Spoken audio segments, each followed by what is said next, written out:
নমস্কার, সুরমাবার্তায় আপনাদের স্বাগত জানাই। আমি প্লাবন। এবারে দেখে নিচ্ছি সংবাদ শিরোনাম। রামকৃষ্ণনগর সমজেলা কার্যালয়ে শিলান্যাস মন্ত্রী পীযূষ হাজারিকার। মহেশপুর সীমান্তে গুলিবিদ্ধ বিএসএফ জওয়ান, তীব্র চাঞ্চল্য সীমান্ত এলাকায়। সিন্ডিকেটের মাধ্যমে বরাকে এক পৃথক অর্থনৈতিক ব্যবস্থা প্রবর্তিত হচ্ছে, অভিযোগ সাংসদ প্রদ্যুৎ বরদলৈর। বাংলাদেশে হিন্দু যুবক হত্যার বিরুদ্ধে আন্দোলন তীব্র হচ্ছে শ্রীভূমিতে। ভারত বাংলাদেশ সীমান্তে মোহাম্মদ ইউনিসের কুশপুতুল দাহ। শ্রীভূমি জেলায় মেধাবী ছাত্রছাত্রীদের ডক্টর বাণীকান্ত কাকতি পুরস্কার হিসেবে স্কুটি প্রদান। সেটেলমেন্ট সাহেব বাড়ির উরুস ও ওয়াজ মাহফিল সুন্দর ও সুষ্ঠুভাবে সম্পন্ন। সিন্ডিকেটের মাধ্যমে বরাকে এক পৃথক অর্থনৈতিক ব্যবস্থা প্রবর্তিত হয়েছে। সিন্ডিকেটের খোঁজখবর নিতে commander in chief Piyush Hazarika বরাকে অবস্থান করছেন, অভিযোগ কংগ্রেস সাংসদ প্রদ্যুৎ বরদলৈর। জনগণের দুয়ারে জনগণের কংগ্রেস শীর্ষক দলীয় কর্মসূচিতে যোগ দিয়ে শ্রীভূমিতে আয়োজিত এক সংবাদ সম্মেলনে সাংসদ প্রদ্যুৎ বরদলৈ চাঞ্চল্যকর অভিযোগ উত্থাপন করেন। তিনি বলেন, আসামের মুখ্যমন্ত্রী ডক্টর হিমন্ত বিশ্ব শর্মা রাজ্যে এক সমান্তরাল অর্থব্যবস্থা চালু করেছেন। সিন্ডিকেটের মাধ্যমে মুখ্যমন্ত্রী একটি পৃথক অর্থনৈতিক ব্যবস্থা প্রবর্তন করেছেন বলে তিনি মন্তব্য করেন। সাংসদ বরদলৈ আরও বলেন যে দেশের মধ্যে সবথেকে দুর্নীতিগ্রস্ত মুখ্যমন্ত্রী হলেন ডক্টর হিমন্ত বিশ্ব শর্মা, যা গুগল সার্চ করলেও খুঁজে পাওয়া যায়। তিনি অভিযোগ করেন যে মিজোরাম থেকে আসা সুপারি বুঝাই গাড়িগুলোকে কাছাড়ের প্রাক্তন এসপি এসকর্ট করে নিয়ে আসতেন। সিন্ডিকেটের খোঁজখবর নিতে এবং তদারকি করতে সিন্ডিকেটের কমান্ডার ইন চিফ তথা সর্বাধিনায়ক পীযূষ হাজারিকা বর্তমানে বরাকে এসেছেন বলে তিনি কটাক্ষ করেন। বরদলৈর দাবি, বর্তমানে পীযূষ হাজারিকা আসামের বিভিন্ন জেলায় গিয়ে সিন্ডিকেটের কাজ তদারকি করছেন। প্রতিটি কয়লা বোঝাই ট্রাক থেকে 1.5 লক্ষ থেকে 2 লক্ষ টাকা পর্যন্ত আদায় করা হচ্ছে। একইভাবে বার্মি সুপারি ও সিগারেটের ট্রাক থেকেও লক্ষ লক্ষ টাকা তোলা হচ্ছে। সাংসদ প্রদ্যুৎ বরদলৈ বরাকের বিধায়ক কৌশিক রায়কেও এই সিন্ডিকেটের একজন সদস্য বলে অভিযুক্ত করেন। তিনি বলেন, মন্ত্রী কৌশিক রায় সিন্ডিকেটের টাকা ঠিকমতো তুলছে কিনা এবং ট্রাক থেকে সংগৃহীত টাকা সঠিকভাবে গুয়াহাটিতে পৌঁছাচ্ছে কিনা তা তদারকি করতেই পীযূষ হাজারিকা বরাকে এসেছেন। প্রদ্যুৎ বরদলৈর অভিযোগ, নগদ টাকা লেনদেনের মাধ্যমে রাজ্যে একটি নতুনভাবে অর্থনৈতিক ব্যবস্থা গড়ে তোলা হয়েছে। তিনি দাবি করেন, সিন্ডিকেটের এই টাকা সরাসরি মুখ্যমন্ত্রীর কাছে যায়। যেখানে যেখানে সিন্ডিকেটের মূল কেন্দ্র সেখানেই পীযূষ হাজারিকা উপস্থিত হচ্ছেন। ধোঁৱাৰ বেৰ এটা তৈয়াৰ কৰে, এতিয়া অফিচিয়েল কিবা এটা কৰিব। যোৱাকালি বোলে সোণাইত গৈ কিবা থানা হেৰি কৰিলে ইনুডেল, তেওঁতো হোম মিনিষ্টাৰ নহয়, কিন্তু আমাৰ হিমন্ত বিশ্ব শৰ্মা হোম মিনিষ্টাৰ, গতিকে প্ৰতিনিধি আহিছে, কিন্তু লগতে তদাৰক কৰিবলৈ আহিছে। কৌশিক ৰায়ে আচলতে ট্ৰাকৰ পইচা ভালকে কালেক্ট কৰিব পাৰিছে নাই, কৌশিক ৰায়ে পঠিয়াইছে নাই গুৱাহাটীলৈ, তেওঁলোকৰ আচল যিটো ভাণ্ডাৰ, সেই ভাণ্ডাৰত কিমান জমা হৈছে চব হিচাপ পত্ৰ লৈ আহিছে। অকল ইয়াতে নহয়, য'ত য'ত চিণ্ডিকেটৰ মেইন হাব, মই কৈছোঁ তিনিচুকীয়া ডিষ্ট্ৰিক্টলৈ গৈছিলে, তাৰ পৰা খাৰচাঙৰ অৰুণাচলৰ কয়লা অসমত সোমোৱাৰ লগে লগে 1.5 লাখ 2 লাখ টকা আদায় কৰিছে। আমাৰ মাৰ্ঘেৰিটাৰ গোটেই লিডু বৰগোলা এইবিলাকৰ পৰা ৰেট হল কোল মাইনিং হৈছে, তাৰ পৰা শ ট্ৰাক আহিবলৈ আৰম্ভ কৰিছে, প্ৰত্যেকৰ পৰা কৰিছে। গতিকে তালৈ গৈছে, ডিমা হাছাওত গৈছে, তাত তেনেকে গোটেই চৰকাৰী আঁচনিবিলাক তুলিৰাম ৰংহাং আৰু ডিমা হাছাওৰ CMA সকলো ধৰণৰ গোটেইবিলাক দখল কৰি লৈছে, পৰিয়ালৰ নামত দখল কৰিছে, তাৰ পৰা পইচা আহে, সব জেগাৰ পৰা পইচা আহে। আজি গোটেই কোকৰাঝাৰৰ শ্ৰীৰামপুৰৰ গোটেই গেটৰ পৰা পইচা আহে। এইবিলাক তদাৰক কৰিবলৈ সৰ্বাধীনা একজন হ'ল পীযূষ হাজৰিকা, আৰু তেওঁতো তদাৰক কৰিবই। মেনেজমেণ্টটো কেনে চলিছে, এতিয়া ভালকে পইচা পাতি জমা হৈছে নাই, ক'ৰবাত ফাঁকি দিছে নেকি, এইবিলাক তদাৰক কৰিবলৈ আহিছে বুলি আমাক রাইজে কৈছে। ভুল বোঝাবুঝির কারণেই কার্বি আংলংয়ে সমস্যা, সংযমের আহ্বান মন্ত্রী পীযূষ হাজারিকার। কার্বি আংলং নিয়ে চলমান পরিস্থিতি প্রসঙ্গে তথ্য ও জনসংযোগ এবং জলসম্পদ মন্ত্রী পীযূষ হাজারিকা জানান, ভুল বুঝাবুঝির কারণেই সেখানে সমস্যা তৈরি হয়েছে। তিনি বলেন, এই ভুল বুঝাবুঝি দূর করা হবে এবং সবাইকে একসঙ্গে থেকে সম্প্রীতি বজায় রাখতে হবে। পাশাপাশি তিনি আশ্বাস দেন, কার্বি জনগোষ্ঠীর সব ন্যায্য অধিকার নিশ্চিত করা হবে, তবে পরিস্থিতি শান্ত রাখতে উভয় পক্ষকেই সংযত থাকার জন্য হাত জোড় করে অনুরোধ জানান মন্ত্রী পীযূষ হাজারিকা। এদিকে বিজেপি বিধায়ক বিজয় মালাকারের নাগরিকত্ব সংক্রান্ত মামলাটি যখন উচ্চ আদালতে রুজু হয়েছে তখন প্রকাশ্যে তার পক্ষে অবস্থান নেন মন্ত্রী পীযূষ হাজারিকা। বক্তব্যে তিনি বলেন, মুখ্যমন্ত্রী যখন বিজয় মালাকারের পক্ষে কথা বলেছেন তখন আমাদের আপত্তি প্রশ্নই ওঠে না। তিনি আরও যোগ করেন, বিজয় মালাকার কখনো মন্ত্রিত্ব চাননি, তিনি চেয়েছিলেন একটি মেডিকেল কলেজ। আজকের দিনে এমন নেতা কোথাও পাওয়া দুষ্কর। এই প্রসঙ্গে সরকারি অনুষ্ঠানে মন্ত্রী কৌশিক রায় আরও এক ধাপ এগিয়ে বলেন, জনপ্রিয়তা অর্জন করলে এক শ্রেণীর মানুষের মধ্যে ঈর্ষা জন্মায়। তার ওই ফলস্বরূপ উচ্চ আদালতে মামলা দায়ের হয়েছে, এটা নিশ্চিত। রামকৃষ্ণনগর বিধানসভায় সমজেলা কার্যালয়ের আধারশিলা স্থাপন করা হয় মঙ্গলবার। শ্রীভূমি জেলার রামকৃষ্ণনগরে সমজেলা কার্যালয়ের শুভ আধারশিলা স্থাপন করেন মন্ত্রী পীযূষ হাজারিকা। প্রায় 19,40,00,000 টাকা ব্যয়ে নির্মিত হতে চলা এই সমজেলা কার্যালয় আগামী 2 বছরের মধ্যে সম্পূর্ণ হবে বলে জানানো হয়েছে। আধারশিলা স্থাপন অনুষ্ঠানে উপস্থিত ছিলেন মন্ত্রী কৃষ্ণেন্দু পাল, কৌশিক রায়, বিধায়ক বিজয় মালাকার এবং কমলাক্ষ দেপুরকায়স্থ।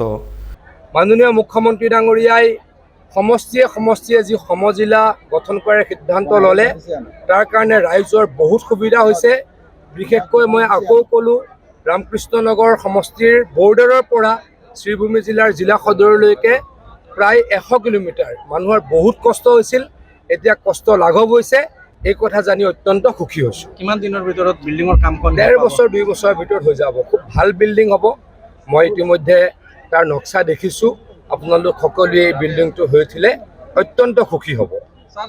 কিছু ভুল বুজাবুজি হৈছে, মোৰ মতে ভুল বুজাবুজি নাইকিয়া হ'ব। আমি সকলোৱে একেলগে থাকিব লাগিব।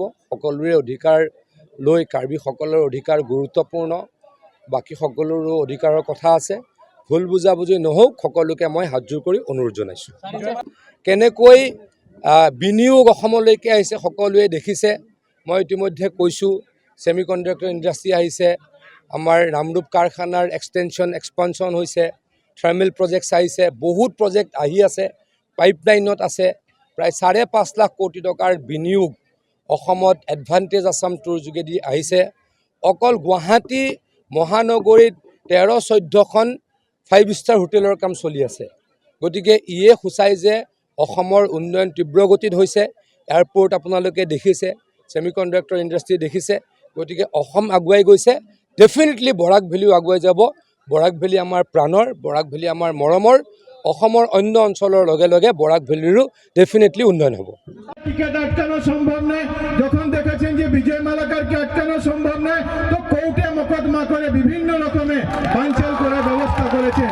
আর আজকের দিনে আপনাদেরকে বলি যে মাননীয় মুখ্যমন্ত্রী ডক্টর হিমন্ত বিশ্ব শর্মা মহাশয়ের দৃঢ় নেতৃত্বে আসাম যেভাবে এগিয়ে চলছে, মাননীয় মুখ্যমন্ত্রী মহাশয় যেভাবে আসামকে এ ফর আসাম বানানোর লক্ষ্যে, যেভাবে আসামকে ভারতবর্ষের শ্রেষ্ঠ 5 রাজ্যে নিয়ে যাওয়ার জন্য কাজ করছেন, ঠিক তার সঙ্গে আজকের দিনে মুখ্যমন্ত্রী মহাশয়কে যদি আপনারা প্রশ্ন করেন যে রাতাবাড়ি গ্রামে গ্রামে নাম বলার জন্য, রামকৃষ্ণনগরের গ্রামের বলার জন্য উনি এক দ্বিধায় একদম রামকৃষ্ণনগর থেকে শুরু করে সনবিল থেকে শুরু করে চেরাগি প্রত্যেক গ্রামের নাম উনি বলতে পারেন। কারণ উনার একটা স্বপ্ন ছিল যে রাতাবাড়িকে, রামকৃষ্ণনগরকে একটা উন্নত বিধানসভায় আমরা নিয়ে যাব। মহেশপুর সীমান্তে গুলিবিদ্ধ বিএসএফ জওয়ান, উত্তর ত্রিপুরা জুড়ে তীব্র চাঞ্চল্য। যখন প্রতিবেশী দেশ বাংলাদেশ কার্যত অগ্নিগর্ভ, একদিকে সংবাদ মাধ্যমে লাগাতার হামলা ও অগ্নিসংযোগ, একের পর এক সাংবাদিক হত্যার অভিযোগ, অন্যদিকে সংখ্যালঘু সম্প্রদায়ের যুবক দিব্যচন্দ্র দাসকে প্রকাশ্যে পিটিয়ে জ্যান্ত পুড়িয়ে মারা নৃশংস ঘটনায় আন্তর্জাতিক মহলে উঠছে প্রতিবাদের জ্বর। ঠিক সেই সময়ই ভারত বাংলাদেশ সীমান্তে ঘটে গেল এক রহস্যজনক ও উদ্বেগজনক ঘটনা, যা নতুন করে প্রশ্ন তুলে দিল সীমান্ত নিরাপত্তা নিয়ে।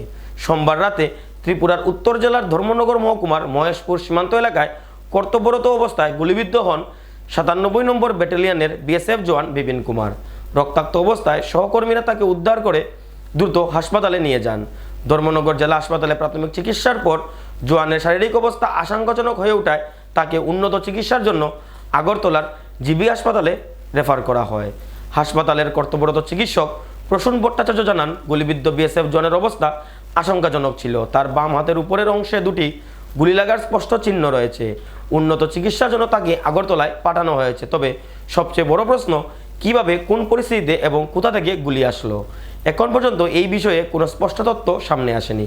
ঘটনা নেপথ্যে সীমান্ত পারাপার চোরাচালান নাকি অন্য কোনো গভীর ষড়যন্ত্র, তা খতিয়ে দেখতে শুরু করেছে বিএসএফ কর্তৃপক্ষ। যেহেতু উত্তর ত্রিপুরার সীমান্ত এলাকাগুলি অত্যন্ত স্পর্শকাতর, তাই এই ঘটনাকে অত্যন্ত গুরুত্ব দিয়ে দেখা হচ্ছে। ইতিমধ্যেই গোটা সীমান্ত জুড়ে নিরাপত্তা আরও জোরদার করা হয়েছে এবং বিএসএফের তরফে উচ্চ পর্যায়ের তদন্ত শুরু হয়েছে।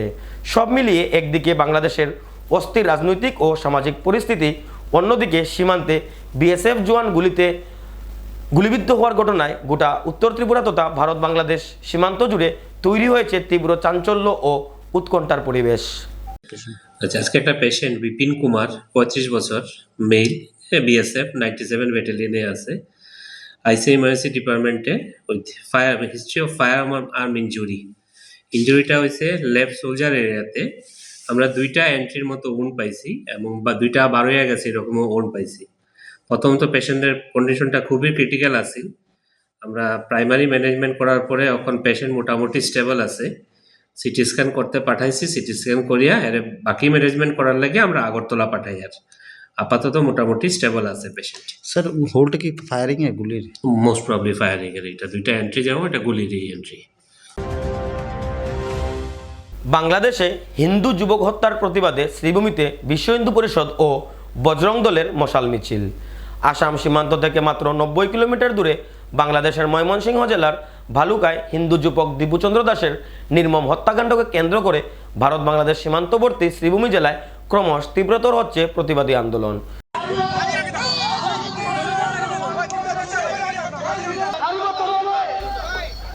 মঙ্গলবার এই ঘটনার প্রতিবাদে পথে নামল হিন্দুত্ববাদী সংগঠন বজরং দল। এদিন বজরং দলের সদস্যরা শ্রীভূমি শহরের এওসি পয়েন্ট থেকে একটি প্রতিবাদী মিছিল বের করে মিছিলটি শহরের বিভিন্ন গুরুত্বপূর্ণ পথ পরিক্রমা করে ভারত বাংলাদেশ সীমান্তের কালীবাড়ি রোড স্থিত বিসর্জন ঘাটে উপস্থিত হয়। মশাল মিছিলে অংশগ্রহণকারী আন্দোলনকারীরা বাংলাদেশের হিন্দু যুবক হত্যার ঘটনার তীব্র নিন্দা জানিয়ে বিসর্জন ঘাটে কুশিয়া নদীর তীরে দাঁড়িয়ে বাংলাদেশের অন্তর্বর্তীকালীন সরকারের প্রধান মোহাম্মদ ইউনূসের পুষ্পদুল দাহ করেন। তাদের অভিযোগ, বাংলাদেশ জুড়ে পরিকল্পিতভাবে সংখ্যালঘু হিন্দুদের উপর নির্যাতন ও হত্যাকাণ্ড চলছে, যা অবিলম্বে বন্ধ হওয়া প্রয়োজন। বজরং দলের নেতারা দাবি করেন, বাংলাদেশে চলমান হিন্দু নিধনযজ্ঞ রুখতে ভারত সরকারকে কূটনৈতিক স্তরে কঠোর পদক্ষেপ নিতে হবে এবং বাংলাদেশ সরকারের কাছে জবাবদিহি নিশ্চিত করতে হবে। প্রতিবাদী কর্মসূচি চলাকালীন গোটা এলাকায় কড়া নজরদারি বজায় রাখে প্রশাসন। পরিস্থিতি যাতে নিয়ন্ত্রণের বাইরে না যায় সেজন্য নিরাপত্তা ব্যবস্থাও জোরদার করা হয়। সবাই জানে বিগত 1 বছর থেকে বাংলাদেশের যে টার্গেটেড হিন্দু কিলিং চলছে, সমগ্র বিশ্বের নজর সেখানে আছে। কিন্তু সবথেকে বড় দুর্ভাগ্যজনক ঘটনা হচ্ছে বিগত 2 দিন আগে বাংলাদেশে একটি সনাতনী ছেলে যাকে নির্মমভাবে হত্যা করে তাকে জিন্দা গাছের মধ্যে বেঁধে ওকে জ্বালিয়ে দেওয়া হয়েছিল। আর সেই প্রতিবাদে বিশ্ব হিন্দু পরিষদের যুব সংগঠন বজরং দল সমগ্র দেশে আজ রাস্তায় নেমেছে। সমগ্র দেশের বজরঙ্গীরা আজকে দিল্লি থেকে শুরু করে আসামের প্রত্যেকটি জায়গার সাথে সাথে আজ আমাদের শ্রীভূমি জেলাতেও আমরা রাস্তায় নেমেছি। আমরা এখান থেকে আমাদের মোল্লা মৌলবাদী সরকার ইউনূস সরকারকে স্পষ্ট বার্তা দিয়ে দিতে চাই যে মোল্লা মৌলবাদী সরকার, তোমরা সাবধান হয়ে যাও, হিন্দুদের উপর টার্গেটেড কিলিং তোমরা বন্ধ করো, নতুবা একদিন আমরা এমন দিন আসছে নিকট চলে আসছে যে আমরা আমাদের সেনাবাহিনী বাধ্য হবে তোমাদের দিল্লি থেকে শুরু করে আমাদের ঢাকা পর্যন্ত মার্চ করতে।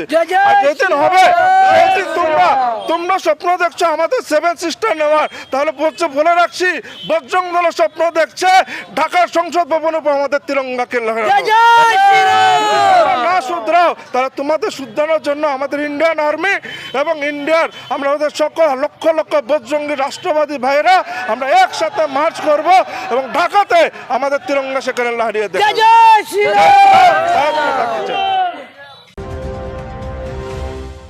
শ্রীভূমি জেলায় ডক্টর বাণীকান্ত কাকতি পুরস্কার প্রদান। 176 জন মেধাবী ছাত্রছাত্রী পেলেন বিনামূল্যে স্কুটি। অসম সরকারের একটি গুরুত্বপূর্ণ শিক্ষা উদ্যোগ হলো ডক্টর বাণীকান্ত কাকতি পুরস্কার। এই প্রকল্পের আওতায় উচ্চ মাধ্যমিক পরীক্ষায় 80% বা তার বেশি নম্বর অর্জনকারী মেধাবী ছাত্রছাত্রীদের প্রগতি ভারতী প্রকল্পের মাধ্যমে বিনামূল্যে স্কুটি প্রদান করা হয়। চলতি বছরে শ্রীভূমি জেলায় মোট 176 জন মেধাবী ছাত্রছাত্রী এই স্কুটি লাভ করেছেন। এই পুরস্কার প্রদান করা হয় অসমীয়া সাহিত্যের মহান ব্যক্তিত্ব ডক্টর বাণীকান্ত কাকতি স্মরণে। পাশাপাশি মেধাবী ছাত্রছাত্রীদের উচ্চশিক্ষার প্রতি আগ্রহ বাড়ানোই এই প্রকল্পের মূল উদ্দেশ্য। আসাম সরকারের উচ্চশিক্ষা বিভাগের উদ্যোগে এই পুরস্কার প্রদান করা হয়। শ্রীভূমি জেলার করিমগঞ্জ কলেজের প্রেক্ষাগৃহে এক বিশেষ অনুষ্ঠানের মাধ্যমে ছাত্রছাত্রীদের হাতে স্কুটি ও পুরস্কার তুলে দেওয়া হয়। অনুষ্ঠানে বিশেষ অতিথি হিসেবে উপস্থিত ছিলেন রাজ্যের মন্ত্রী কৌশিক রায়, প্রাক্তন রাজ্যসভা সাংসদ মিশন রঞ্জন দাস সহ অন্যান্য বিশিষ্ট ব্যক্তিবর্গ। অনুষ্ঠানে বক্তব্য রাখতে গিয়ে মন্ত্রী কৌশিক রায় বলেন, ছাত্রছাত্রীদের মধ্যে পড়াশোনার প্রতি আগ্রহ ও উৎসাহ বৃদ্ধি করতেই মেধাবী ছাত্রছাত্রীদের এই স্কুটি প্রদান করা হচ্ছে। তিনি আরও জানান, নিযুত ময়না 2.0 প্রকল্পের আওতায় চলতি বছরে প্রায় 5 লক্ষ ছাত্রীকে অন্তর্ভুক্ত করার লক্ষ্য নেওয়া হয়েছে। নিযুত ময়না প্রকল্পের মাধ্যমে ছাত্রীদের শিক্ষার হার বৃদ্ধির পাশাপাশি বাল্যবিবাহ রোধ করাও সম্ভব হচ্ছে বলেও উল্লেখ করেন তিনি। এদিনের অনুষ্ঠানে স্কুল পড়ুয়া ছাত্রীদের মধ্যেও সাইকেল বিতরণ কার্যসূচিরও শুভারম্ভ করা হয়। সমগ্র অনুষ্ঠানটি উৎসাহ উদ্দীপনা পরিবেশে সম্পন্ন হয়। আজি আমি ইয়াতে ডক্টৰ বাণীকান্ত কাকতি এৱাৰ্ডত আমি ইয়াতে শ্ৰীভূমি জিলাৰ কৰিমগঞ্জ কলেজত অধীনত আমি 176 ষ্টুডেণ্টৰ যিবিলাকে 80% এণ্ড এবাভ HSLC পাইছিলে, HS-ত পাইছিলে, তেওঁলোকক আমি স্কুটি বিতৰণ কৰিছোঁ। আজি আমি আৰম্ভ কৰিছোঁ, অহা 2-3 দিনৰ ভিতৰত এইটো সম্পূৰ্ণ কৰা হ'ব। লগতে ক্লাছ 9ৰ যি ষ্টুডেণ্টৰ কাৰণে চাইকেল দিয়াৰ ব্যৱস্থা আছে, এই শ্ৰীভূমি জিলাত 60,000 প্লাছ ষ্টুডেণ্টে চাইকেল পাব, সেইটোৰো আমি আজিৰ পৰা ইয়াতে আৰম্ভণি কৰিছোঁ। মাননীয় মুখ্যমন্ত্ৰী ডক্টৰ হিমন্ত বিশ্ব শৰ্মা ডাঙৰীয়াৰ লক্ষ্য যাতে আমাৰ কোনো ল'ৰা ছোৱালী স্কুলত ড্ৰপ আউট নহয়, সকলোৱে যাতে ভালকে পঢ়িব পাৰে। সেইকাৰণে আমাৰ KG to PG লৈকে বিভিন্ন আঁচনি চৰকাৰে গ্ৰহণ কৰিছে, যাতে আমি সকলোৱে শিক্ষাৰ ক্ষেত্ৰত অসমক আগুৱাই লৈ যাব পাৰোঁ। নিশ্চিতভাৱে হৈ আছে। সেইকাৰণে আমি যোৱা বছৰৰ পৰা নিযুত মইনা আঁচনি হৈছিলে, এইবছৰ ড্ৰপ আউটৰ সংখ্যা কমিছে আৰু এটা কম্পিটিটিভ মনোভাৱ ল'ৰা ছোৱালীৰ মাজতে আহিছে, যাতে আমি ভালকে পঢ়িব পাৰোঁ। ভালকে পঢ়িলে চৰকাৰে যি আঁচনিবিলাক আছে সেই আঁচনিবিলাকো আমি পাওঁ আৰু আমি নিজকে এটা ভাল ঠাইত প্ৰতিষ্ঠিত কৰোঁ। এবারে নিয়ে নিচ্ছি বিজ্ঞাপন বিরতি, ফিরে আসছি বিরতির পর। বিভিন্ন আধুনিক ও আকর্ষণীয় টাইলসের সম্ভার নিয়ে শ্রীভূমিতে উপস্থিত প্রিয়া টাইলস। আপনার ঘরকে অতি সুন্দরভাবে সাজিয়ে তুলতে আজই চলে আসুন প্রিয়া টাইলসে এবং নিয়ে যান অত্যাধুনিক টাইলস। আপনার পছন্দের সব রকমের টাইলস আমাদের প্রিয়া টাইলসে উপলব্ধ রয়েছে। আমাদের ঠিকানা চান্দ্রাস প্লাজা নিয়ার বিশাল মেগামার্ট, স্টেশন রোড, শ্রীভূমি। যোগাযোগ 9101805530 9957709784। আনন্দ সংবাদ, আনন্দ সংবাদ। করিমগঞ্জে এই প্রথম 3D সিটি স্ক্যানের সুবিধা নিয়ে এলো Karimganj health city, Banamali road, Karimganj. পুরো শরীর 3D সিটি স্ক্যানের সুবিধা এখন পাচ্ছেন করিমগঞ্জে। আন্তর্জাতিকভাবে বিখ্যাত ডাক্তার দ্বারা রিপোর্ট। 3D সিটি স্ক্যানের জন্য যোগাযোগ করুন telephone 03843260705, mobile 9678033047। Karimganj health city, Banamali road, Karimganj আপনাদের সেবায় নিয়োজিত।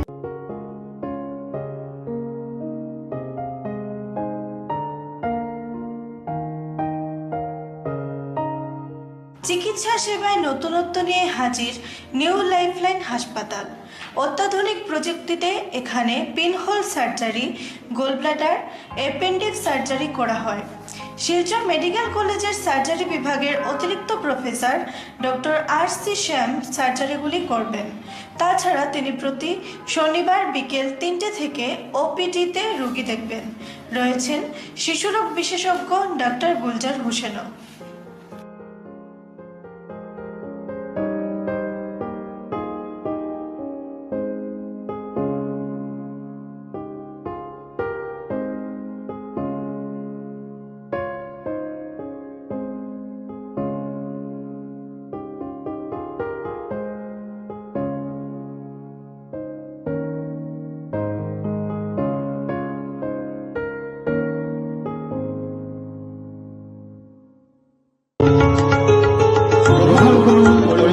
হোলসেল কোঅপারেটিভ স্টোর্স তথা সহযোগীর আন্তরিক অভিনন্দন। করিমগঞ্জ হোলসেল কোঅপারেটিভ স্টোর্সের নিয়ন্ত্রণাধীন স্টেশন রোডস্থ বিভাগীয় বিপণী সহযোগী নতুন উদ্যোগে সমৃদ্ধ হয়ে জনগণের সেবায় এগিয়ে এসেছে। তুলনামূলক কম মূল্যে নিত্য প্রয়োজনীয় দ্রব্য সামগ্রীর যোগান অব্যাহত রাখতে সহযোগী কর্তৃপক্ষ বদ্ধপরিকর। জেলার সমবায় আন্দোলনকে জোরদার করে তোলার ক্ষেত্রে করিমগঞ্জ হোলসেল কোঅপারেটিভ স্টোর্স তথা সহযোগী কর্তৃপক্ষ সকলের আন্তরিক ও সক্রিয় সহযোগিতা কামনা করে। নতুন আঙ্গিকে বাস্তব পরিকল্পনা নিয়ে সহযোগী স্টেশন রোড করিমগঞ্জ আপনাদের সেবায় সদা প্রস্তুত। স্বাস্থ্য সংক্রান্ত বিষয়ে খরচের কথা ভেবে চিন্তিত হচ্ছেন? এখন আর চিন্তার কোনো কারণ নেই, কারণ আপনাদের সেবায় এসে উপস্থিত হয়েছে জীবনজ্যোতি হাসপাতাল। এখানে অনেক কম খরচে আপনি পেয়ে যাবেন অনেক অভিজ্ঞ চিকিৎসকদের দল। Child specialist, cardiologist, urologist, gynaecologist, skin specialist, orthopaedics, neurologist, এছাড়াও নর্মাল ডেলিভারি, সার্জিয়ান ডেলিভারি, সব রকমের ortho surgery, advance laparoscope surgery, knee replacement, spine surgery, সব রকমের ইউরো সার্জারির সুবিধা ছাড়াও অপারেশন থিয়েটার, 24 ঘন্টা emergency ward, ICU labour room, medical specialist, general ward, laboratory, hospital dispensary, গাড়ি পার্কিংয়ের স্থান ছাড়াও নানান প্রকার সুযোগ সুবিধা অনেক কম খরচে লাভ করতে পারবেন জীবনজ্যোতি হাসপাতালে। তাই আর দেরি না করে আজই চলে আসুন। যোগাযোগের নম্বর 7637062954, 8638048459। আমাদের ঠিকানা Nilambazar, Gandhi GP, Durganagar road, Assam 788722। Barak diagnostic centre. এখানে digital ECG, digital EEG, digital X-ray, computerized pathology, microbiology, histopathology, colour doppler sonography, chamber home collection ইত্যাদি করা হয়। আমাদের প্রতিষ্ঠান সকাল 7টা থেকে রাত্রি 9টা পর্যন্ত খোলা থাকে। প্রতিদিন সকাল 8টা থেকে সোনোগ্রাফি করা হয়। যোগাযোগ Barak diagnostic centre, settlement road. যোগাযোগের নম্বর 03843273151, 7086376822, 9401325290। সেটেলমেন্ট সাহেব বাড়ির উরুস ও ওয়াজ মাহফিল সুন্দর ও সুষ্ঠুভাবে সম্পন্ন। এই মাহফিলে বাংলাদেশের সংখ্যালঘুদের উপর নির্যাতনের ধিক্কার জানান সৈয়দ মফিদুল হুসেন রেজবি। শহরের সেটেলমেন্ট সাহেব বাড়িতে হজরত সৈয়দ আনোয়ার হুসেন মাদনী রাহমাতুল্লাহ আল-হাইর উরুস ও ওয়াজ মাহফিল সুন্দর ও সুষ্ঠুভাবে সম্পন্ন হয়। এ উপলক্ষে করিমগঞ্জ সেটেলমেন্ট সাহেব বাড়িতে দুপুর 1 ঘটিকায় কুরআন পাঠের মাধ্যমে মুফতি মেহফিল শুরু হয়, চলে রাত্রি 10 ঘটিকা পর্যন্ত। মেহফিলে বরাক সহ ত্রিপুরার অসংখ্য আলিম উলামাগণ ও মাদ্রাসার ছাত্রদের নিয়ে আউলিয়ায়ে কেরামগণ ও আনোয়ার হুসেন মাদানী রহমতের জীবনের ইতিবৃত্তান্ত নিয়ে আলোচনা করা হয়। এই মহতি মাহফিলে সভাপতিত্ব করেন সেটেলমেন্টের সৈয়দ সুফি মফিদুল হুসেন রেজবি। সুফি সৈয়দ মফিদুল হুসেন মাদানী বলেন, বাংলাদেশে যে সংখ্যালঘুদের উপর নির্যাতন হয়েছে সেটি অত্যন্ত অমানবিক ও নিন্দনীয় ঘটনা। তাই তিনি এই ঘটনার তীব্র নিন্দা ও ধিক্কার জানান। এই মহতি সভায় উপস্থিত ছিলেন উত্তরপ্রদেশ থেকে আগত কাজী এ শহর রামপুর হজরত আল্লামা মুফতি ফয়জান রেজা আজহারি রামপুরি।